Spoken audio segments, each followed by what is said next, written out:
If you're a green card holder dreaming of becoming a U.S. citizen, or maybe you've already applied, stop scrolling right now. Because what I'm about to share could mean the difference between finally swearing in and being denied, delayed, or even deported. Yes, deported. You see, most green card holders follow the rules, or at least they think they do. But what most people don't realize is that the U.S. immigration system has strict, often misunderstood laws that can instantly disqualify you from getting citizenship. Or worse, take away your permanent resident status completely. Did you know that spending too much time outside the U.S. can be seen as abandoning your green card? Or that filing taxes incorrectly, or not at all, could raise red flags with immigration? Even something like accidentally registering to vote, a simple checkbox at the DMV, can trigger a legal nightmare you never saw coming. These are just a few of the 7 legal traps we'll uncover in this video. Each one has affected real people, some who lost everything, even after living in the US for decades. So if you want to protect your future, your family, and your path to citizenship, you need to watch this video all the way to the end. And hey, if you find this information valuable, do me a quick favor. Hit that like button so more green card holders can avoid these painful mistakes. Let's get started, because your future in the US could depend on it. All right, so let's dive into these 7 legal traps, because even if you think you're playing it safe, there could be something lurking in the background that puts your American dream at risk. And listen, this isn't meant to scare you, it's meant to empower you. Because the worst thing is getting caught off guard by a rule you didn't even know existed.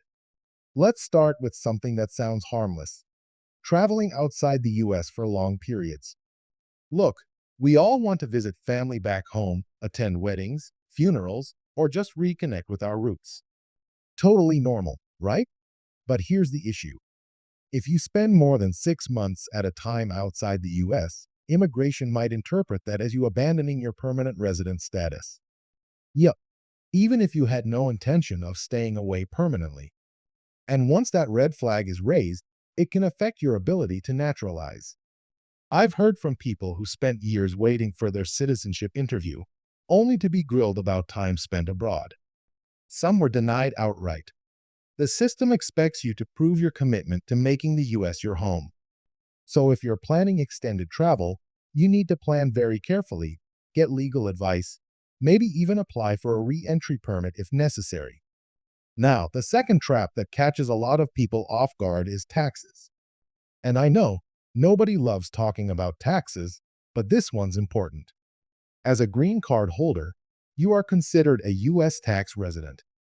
That means you must file U.S. tax returns every year, even if you live abroad, even if you didn't earn much income. If you skip filing, or you file as a non-resident, thinking it might save you money, immigration can see that as a contradiction.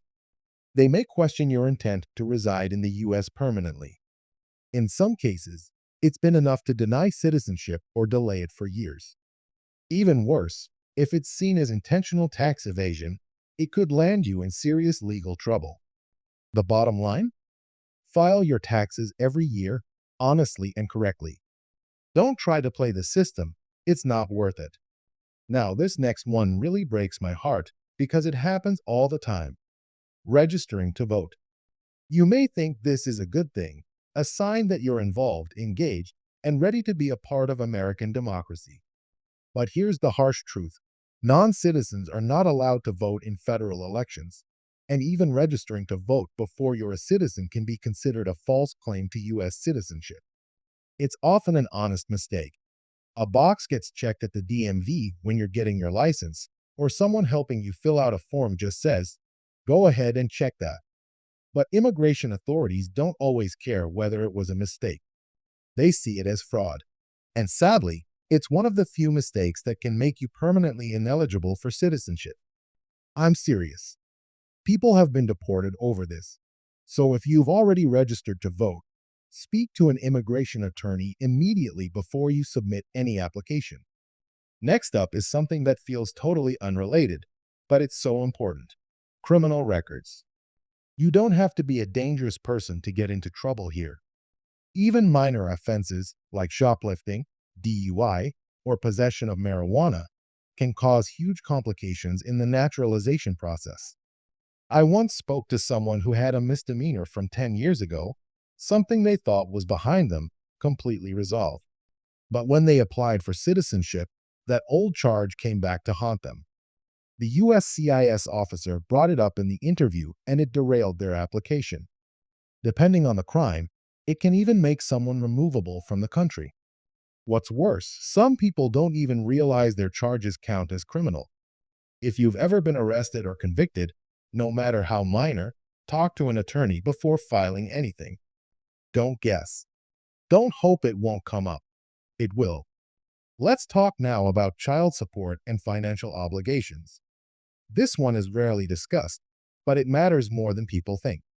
If you're not meeting your legal financial responsibilities, especially when it comes to court-ordered child support, it could be seen as a sign of bad moral character. And guess what? Good moral character is a requirement for naturalization. Immigration looks back 5 years, and if they see a history of ignoring court orders, unpaid debts, or legal obligations, they can use that as a reason to deny your citizenship application. Now, does that mean you need to be rich or perfect? No, but it does mean you have to be responsible. If you're struggling financially, seek help, communicate with the courts, do everything you can to show you're taking things seriously. Okay, this next one might surprise you. Failure to register for selective service. If you're a male green card holder between the ages of 18 and 25, you are legally required to register for selective service, even though there's no active military draft. But if you fail to register and then later apply for citizenship, USCIS may say that you didn't fulfill your legal duty. And here's the kicker. They might deny your application on the grounds of lacking good moral character. Again, this is something that catches so many people by surprise. No one really explains it clearly when you first get your green card. But it's one of those small boxes immigration checks during your background review. If you're in that age range or were when you got your green card, double-check your selective service status before applying. Finally, and this is a big one, we need to talk about lying on immigration forms. This doesn't always mean a bold-faced lie. Sometimes it's leaving something out, changing a date to make your story sound cleaner, or not disclosing a past visa overstay. You may think, it's such a small detail, it won't matter. But to immigration, every detail matters. If they find an inconsistency, even years later, it can be used against you, not just to deny citizenship, but to take away your green card. That's right. Fraud, even unintentional, is one of the few things that can strip you of permanent residency. I've seen cases where people thought they were safe, living in the US for 15, 20 years, and suddenly got a notice to appear in immigration court. It's terrifying, and often, it all starts with a tiny misstep on a form. So, take a deep breath. I know this is a lot. It's overwhelming. But here's the thing, knowledge is power. The goal of this video isn't to scare you. It's to arm you with the information you need to protect your future. The US immigration system can be incredibly complex, but if you understand the traps, you can navigate around them. You can take the right steps, ask the right questions, and make sure your journey towards citizenship stays on track. And if any of this hit close to home, if you've made one of these mistakes, or you're unsure about your situation, don't panic. But do get help.